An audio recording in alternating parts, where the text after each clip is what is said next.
Welcome, in front of me is the OPPO Reno for Lite, and today I'll show you how to capture a screenshot on the device.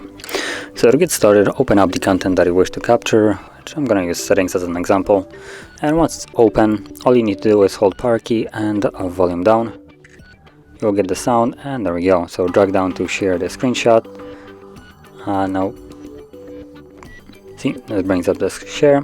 Now let's see if there's also option to, yep, there it is, the scrollable option. So slide up, and once you start sliding it up, then it does this animation right here, and if you don't interact with it, it will scroll down all the way till it reaches the end, and well, then it will stop and save.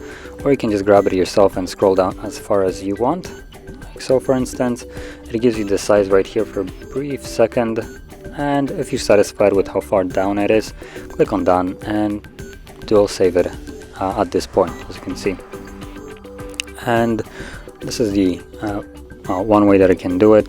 Then you also sometimes have a toggle right over here, but I actually don't see any here. So it looks like there is no toggle in the notification. So once you have captured the screenshots, you can find all of them in your photo gallery.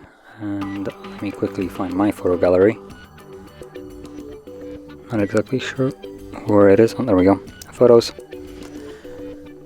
Let's allow. Oops, not what I want. Just there we go. And as you can see, there's the two screenshots. So this is the scrollable one, and then there's the normal one. So that is the way you would capture a screenshot.